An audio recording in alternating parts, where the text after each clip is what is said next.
A graça e a paz, meus irmãos, bom dia na santa paz do Senhor. Nós, neste momento, iremos iniciar aqui um estudo bíblico, escola bíblica dominical. Então você, em nome do Senhor Jesus, é convidado para juntamente conosco aprender um pouco mais aquilo que o Senhor deseja de cada um de nós. E nós iremos, nesta manhã, de uma forma bem objetiva, falarmos sobre um tema que o Senhor colocou no meu coração e é um tema muito pertinente aos dias de hoje.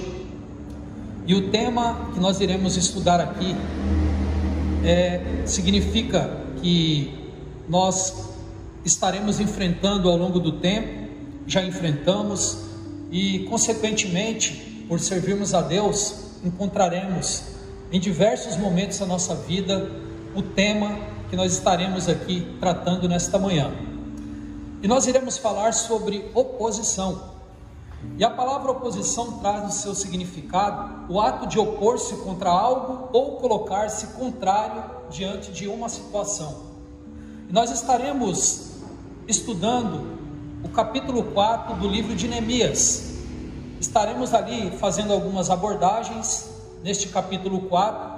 Nós iremos falar de um momento importante na vida do povo de Israel, na vida da história cristã, porque Neemias, ele é considerado um dos maiores legisladores da Bíblia.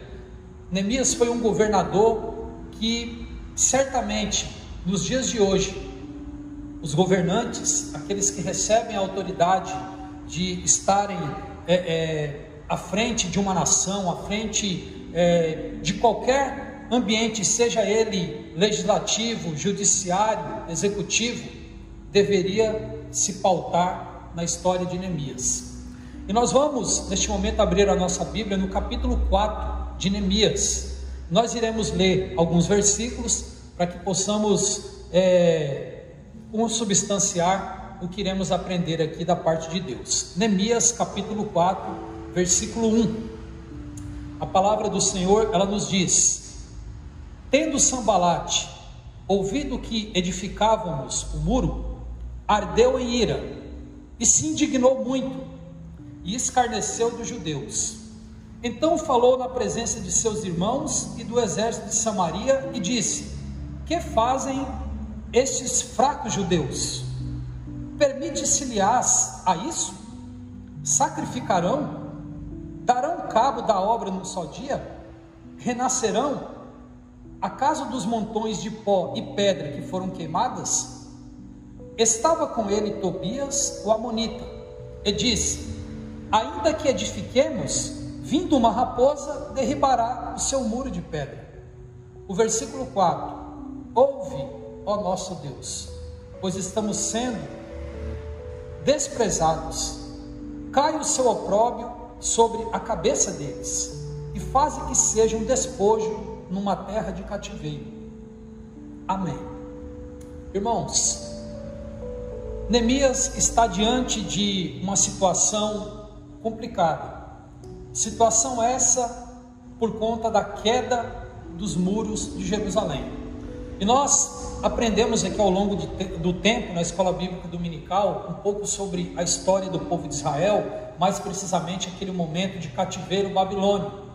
Nabucodonosor, ele destrói Jerusalém, ele destrói o templo, ele destrói pessoas, ele destrói os muros, e o Senhor coloca no coração de Neemias, através de notícias dos seus irmãos, dos seus contemporâneos, dos seus patrícios, vamos chamá-los assim, quando ele pergunta ali logo no capítulo 1, sobre informações de como estava Jerusalém, haja visto que ele, Neemias, estava lá na Babilônia, estava servindo ali ao rei. Então ele fica sabendo por notícias que os muros de Jerusalém estavam destruídos.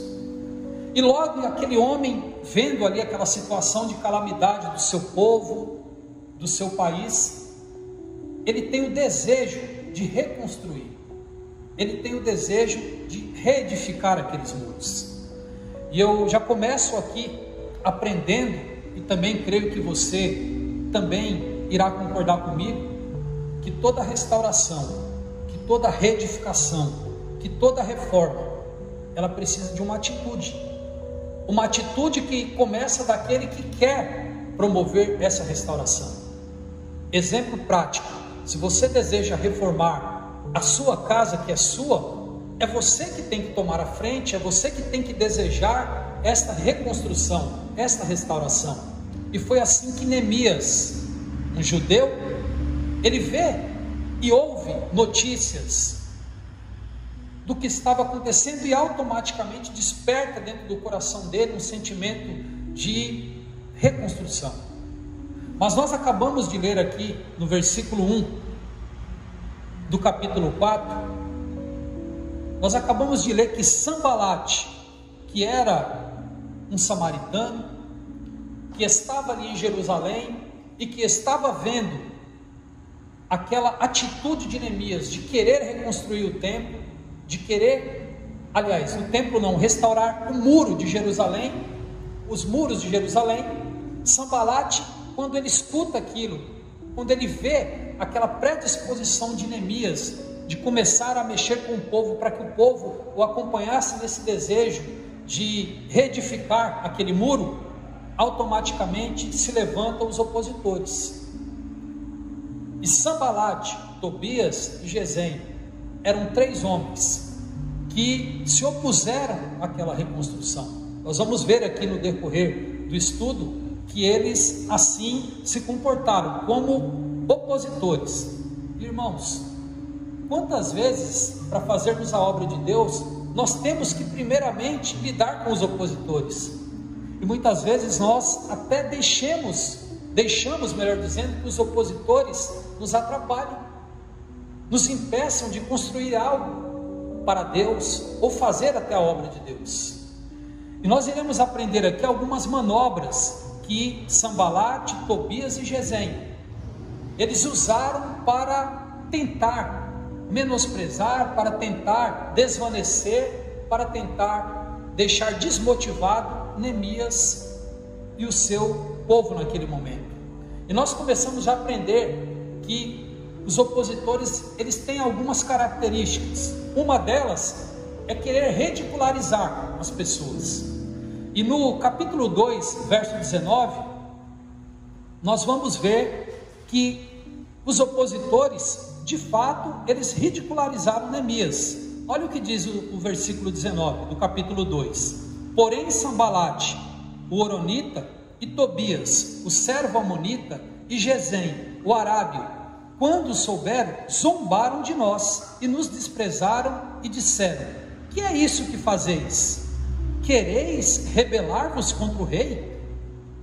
Veja só, antes de qualquer coisa, já começaram a menosprezar, a desprezar Neemias e os seus, porque viram ali aquele desejo, o desejo de reconstruir.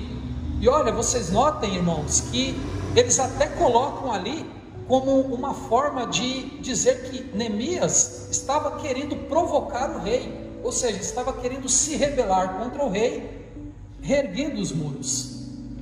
Irmãos, é assim mesmo que acontece conosco. Quando nós queremos fazer algo na obra de Deus, nós vamos ter os opositores, nós vamos ter aqueles que querem nos ridicularizar, que querem zombar da nossa fé, zombar daquilo que o Senhor colocou em nosso coração. E diga-se de passagem, de repente esse zombador não é um ímpio, ele pode ser até uma pessoa de dentro da igreja, alguém que senta com você, que está diariamente ao seu lado, diariamente no sentido de estar aqui fisicamente no templo. E nós podemos ver também uma segunda característica do opositor: ele é um escarnecedor.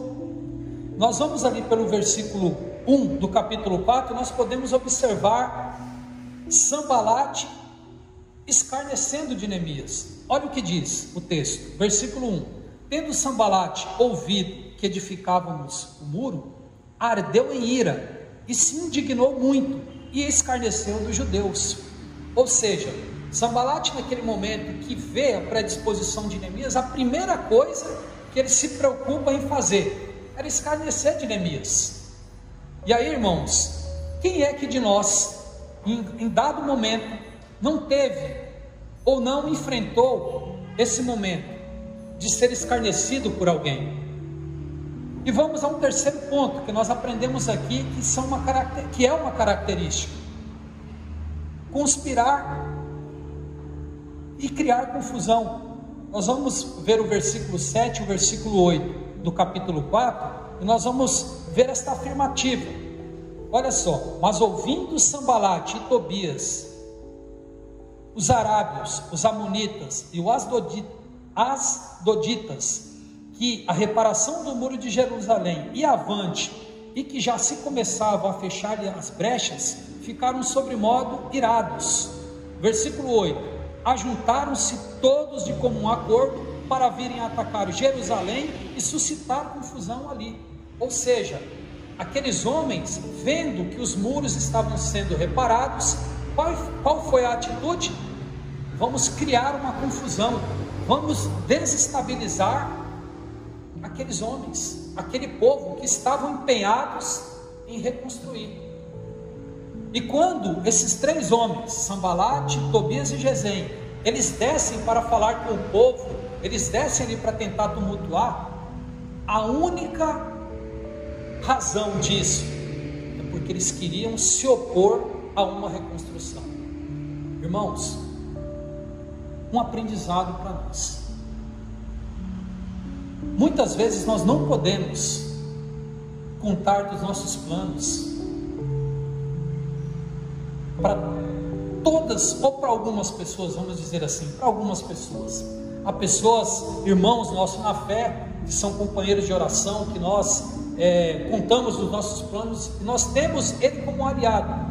Mas também, muitas vezes, dependendo para quem você está contando os seus sonhos, os seus planos, aquela pessoa pode se tornar um opositor. E talvez ela não vá se manifestar publicamente, mas ela vai se manifestar com atitudes. Nós aprendemos aqui algumas características de um opositor, e uma delas, que creio eu que é uma das piores, é exatamente essa questão de conspirar, de querer ser contra, de querer criar confusões simplesmente para não deixar que aquilo que Deus colocou para você fazer seja feito. Mas nós também não vamos nos apegar, irmãos, às características do opositor. Nós vamos falar aqui de algumas estratégias que Neemias usou para confrontar aquela oposição sofrida por ele e por aqueles homens, através daqueles homens, melhor dizendo. E Neemias, ele usou algumas estratégias, e a primeira delas foi que, independente de qualquer coisa, aquela reconstrução era dedicada a Deus, era dedicada única e exclusivamente para glorificar a Deus. Como? Uma vez reconstruindo os muros de Jerusalém, antes disso, lá atrás, no livro de Esdras já estava restaurando o templo, e como o templo estava restaurado, se fazia necessário restaurar os muros, para que o inimigo não voltasse a entrar. E nós aprendemos uma grande lição aqui, irmãos. A nossa vida espiritual, ela é também composta de muros, e o nosso muro espiritual chama-se oração. Nós temos que ter o nosso muro, chamado oração, diariamente, com a sua manutenção efetiva. Ou seja, nós devemos estar orando em todo o tempo, porque a oração, ela nos serve como um muro para a nossa vida espiritual. E uma segunda estratégia adotada por Neemias diante da oposição foi clamar a Deus. Nós vamos até o versículo 20 do capítulo 2, e nós vamos constatar isso. Olha o que diz o versículo 20 do capítulo 2: então lhes respondi: o Deus dos céus é quem nos dará bom êxito. Nós, seus servos, nos disporemos e reedificaremos. Vós, todavia, não tendes parte e nem direito e nem memorial em Jerusalém. Aqui Neemias estava dizendo, respondendo para aqueles que eram opositores à reconstrução dos muros de Jerusalém, que quem estava advogando aquela causa era Deus. Quem estava à frente daquela obra de reconstrução não era Neemias, humanamente falando, mas quem estava à frente era Deus. E por isso Neemias clamou naquele momento contra os opositores, dizendo: o Deus dos céus é quem nos dará bom êxito. E talvez, irmãos, cada um de vocês, estejamos nesse momento com planos. Todos nós temos planos, todos nós temos metas na nossa vida, temos sonhos a serem alcançados, e talvez os opositores à realização desses sonhos estão dizendo, ou estão tentando nos deixar para baixo, nos tentar desanimar, mas as palavras de Neemias valem para nós nos dias de hoje. Olha só, o Deus dos céus é quem nos dará bom êxito. Ou seja, a realização dos nossos sonhos está aos cuidados de Deus e não aos cuidados dos opositores. Eis mais uma estratégia que Neemias usou. Ele foi prudente e foi vigilante. Vamos no versículo 9 do capítulo 4, que nós teremos essa constatação. Versículo 9 do capítulo 4: porém, nós oramos ao nosso Deus, e como proteção pusemos guarda contra eles de dia e de noite. Irmãos, um aprendizado. Nós temos que ser simples como as pombas e prudentes como as serpentes.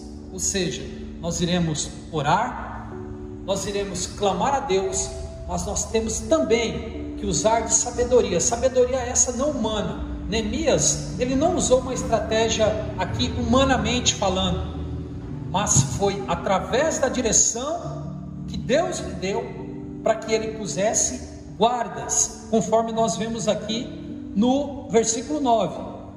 Porém, nós oramos. Primeiro, ele orou a Deus, e como proteção pusemos guarda contra eles de dia e de noite. Ou seja, ele orou, ele pediu a Deus a proteção de Deus, mas humanamente falando, Deus lhe deu uma estratégia de colocar guardas para que vigiassem de dia e de noite aquela construção. Então nós aprendemos aqui, irmãos, que a oração de Neemias, junto com a ação de Neemias por direção de Deus, colocou proteção naquele momento, naquela obra, naquela empreitada. Nós temos que agir com sabedoria. E veja só o versículo 13 deste mesmo capítulo, do capítulo 4: então pus o povo por famílias nos lugares baixos e abertos, por detrás do muro, com as suas espadas e as suas lanças e os seus arcos. Mais uma estratégia que Deus deu a Neemias naquele momento. As famílias que ali trabalhavam na reconstrução do muro, quando eles não estavam trabalhando, porque ali havia um revezamento, enquanto uns estavam trabalhando, reedificando os muros, outros faziam guarda daquela obra. Por quê? Porque os opositores, eles queriam que aquela obra não desse certo. Tanto é que nós já lemos aqui o texto, onde Tobias chegou até a caçoar de Neemias, dizendo: olha, se passar uma raposa aqui e triscar a sua cauda na obra, a obra vai cair. Você vai achar pedras no meio desses escombros para poder reedificar este muro? Ou seja, havia uma preocupação de Neemias também no sentido que aqueles homens viessem destruir aquela obra, porque eles eram opositores. Mas Deus dá ali uma estratégia a Neemias para que ele usasse o povo que estava trabalhando naquela obra também como guardas, como vigias daquela obra. Irmãos, e por último, Neemias, ele faz algo maravilhoso com aquele povo, o povo judeu que estava ali trabalhando, empenhados em ver os muros reedificados. Ele leva aquele povo a se voltar para Deus. Nós vamos no versículo 9 do capítulo 5, e nós iremos constatar isto, quando Neemias diz: então se calaram e não acharam o que responder. Disse mais: não é bom o que fazeis, porventura não devieis andar no temor do nosso Deus, por causa do opróbrio dos gentios e dos nossos inimigos? Isto era Neemias falando com o povo, com aquele povo que estava trabalhando com ele, com aquele povo que estavam montando guarda. Ou seja, Neemias aproveita aquela oportunidade para dizer: gente, vocês estão vendo a perseguição, a oposição que nós estamos sofrendo. Vocês estão vendo que tem muitos ali gentios, samaritanos, no caso, naquele momento, que não querem ver o sucesso dessa obra. Então, vocês não acham que é hora de nós nos voltarmos para Deus? Irmãos, se Neemias falou aquilo, é porque ele enxergava que no meio daquele povo nem todos estavam ainda rendidos a Deus.